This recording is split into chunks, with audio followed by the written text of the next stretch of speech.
സംവാദ വെല്ലുവിളികളുടെയും ഒക്കെ കാലാണ്. സംവാദ വെല്ലുവിളി ഏറ്റെടുത്ത് കഴിഞ്ഞപ്പോൾ ഇങ്ങോട്ട് അണയണില്ല. ഞാൻ ജസ്റ്റ് സംവാദങ്ങളിൽ മുമ്പ് സംഭവിച്ച ചില കാര്യങ്ങൾ പറയണല്ലോ.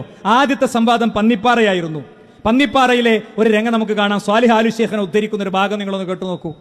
മുസ്ലിം എന്ന വേർതിരിവ് ഈ വിഷയത്തിലില്ല. മുസ്ലിം ജിന്നിനോട് ചോദിച്ചത് ശിർക്കല്ല എങ്കിൽ അതേ ചോദ്യം കാഫിർ ജിന്നിനോട് ചോദിച്ചാൽ ശിർക്കല്ല എന്നാണ് മുസ്ലിം വിശദീകരിച്ചത്. ഇന്ന തിൽക്കൽ ഇസ്തിആനത ബിജമീഇ അൻവാഇഹാ ലാ തജൂസ്. ഇസ്തിആനത്തിന്റെ ഇനങ്ങൾ അത് എന്താണ്?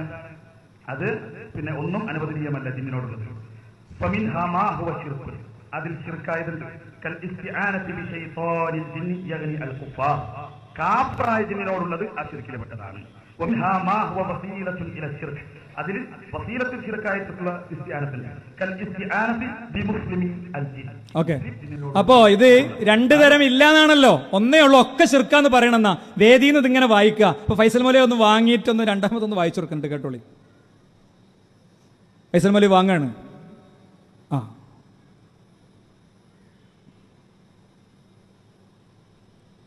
അൽഹംദുലില്ലാഹ് അൽഹംദുലില്ലാഹ് അൽഹംദുലില്ലാഹ്. 100 പ്രാവശ്യം അൽഹംദുലില്ലാഹ് പറഞ്ഞാലും മതിയാവില്ല. രാവിലെ മുതൽ ഇതുവരെ ഞാൻ എന്താണോ പറഞ്ഞത് അതാണ് ഒപ്പം സാധിച്ച് വായിച്ചത്. എനിക്ക് എന്റെ ഒന്നാമത്തെ ചോദ്യത്തിന് മറുപടി വേണമെന്നില്ല. ഞാൻ ചോദിച്ച ചോദ്യത്തിന് മറുപടി വേണമെന്നില്ല.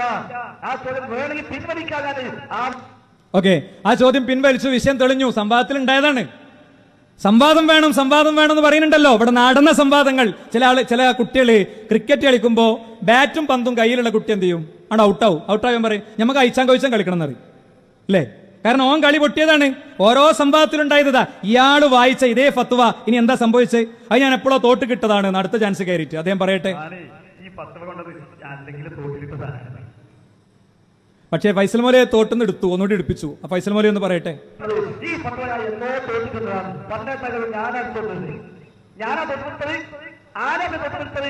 എന്താണ് കൊണ്ടുവന്നത്?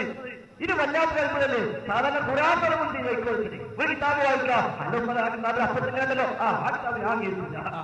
എന്ത് ഞാൻ ഓക്കെ, ആ സംവാദത്തിന്റെ സംഘാടകനായ എന്റെ സുഹൃത്ത് പ്രിംറോസ് അവിടെ വെച്ചൊരു ചോദ്യം ചോദിച്ചു. അതിങ്ങനെയാണ്: ഈ ഫത്വ എന്നോ തോന്നിക്കുന്നതാണ്, പന്നട്ടകൾ ഞാനാണ് തോന്നുന്നത്.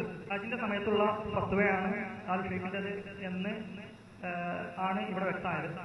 ആ സമയത്തുള്ള ഫത്വയാണ് എന്നുള്ളത് അറിഞ്ഞുകൊണ്ട് തന്നെയാണ് സാലിഹ് ഉദ്ധരിച്ചത് എന്നാണ് അദ്ദേഹം പറഞ്ഞത്. അങ്ങനെയെങ്കിൽ പിന്നെ ആ ഫത്വ തോട്ടിലെറിയണമെന്ന് ആൽഫി ഇന്ത്യ എന്നുള്ള പ്രയോഗമെല്ലാം അത് ഒരു ക്ഷമാപണത്തോടെ പിൻവലിക്കേണ്ടതില്ല എന്ന് ചോദിക്കണം. അതേപോലെ തന്നെ ഞാനതിന്റെ ചോദ്യം ഉദ്ദേശിച്ച ഈ ചോദ്യത്തിൽ പിന്നെ സാലിഹ് പറഞ്ഞു, ഈ ഇലാജ് ചെയ്യുന്ന സമയത്ത് ചെറുക്കാകുന്നതും ചെറുക്കാകാത്തതുമായ 2 തരം ഇലാജ് ഉണ്ട് എന്ന് പറഞ്ഞു. അത് ഇസ്തിആനത്തുണ്ടെന്ന് പറഞ്ഞു. അത് ഏതാണ് എന്ന് വ്യക്തമാക്കണം. അതിന്റെ മാനദണ്ഡം എന്താണ്? അപ്പോ സംവാദം നടത്തിയിട്ട് ആകെ എല്ലാം ശിർക്കാണ് എന്നല്ല തെളിഞ്ഞത്. അതൊന്നും കൂടി മനസ്സിലാകും അടുത്ത ഭാഗം കേൾക്കുമ്പോ. കേട്ടോളൂ നിങ്ങൾ. റാഖിയുടെ ചോദ്യങ്ങളിൽ ശിർക്കായതുണ്ട്, അല്ല റാഖി ചോദിക്കുന്ന ചോദ്യത്തിൽ ശിർക്കായതുകൊണ്ട് അല്ലാത്തതുണ്ട്. അപ്പൊ ജിന്നിനോട് എന്ത് മുണ്ടിയാലും ശിർക്ക്, എന്തു പറഞ്ഞാലും ശിർക്ക് എന്നത് അവിടെ പൊളിഞ്ഞപ്പോ കടപ്പുറത്ത് വെച്ച് അബ്ദുറഹ്മാൻ സലഫി പുതിയ സംവാദത്തിലേക്ക് കടന്നപ്പോൾ അയച്ചാൻ കളി തുടങ്ങാൻ നിൽക്കുമ്പോ അദ്ദേഹം അതിൽ പറഞ്ഞൊരു ഡയലോഗ് ഉണ്ട്. ഏതോ ഒരു ചെറിയ കുട്ടിനെ കൊണ്ടുപോയിട്ട് റൂമിൽ പിടിച്ചിരുത്തിയിട്ട് കൈകാര്യം ചെയ്തു എന്ന് അദ്ദേഹം പറയട്ടെ.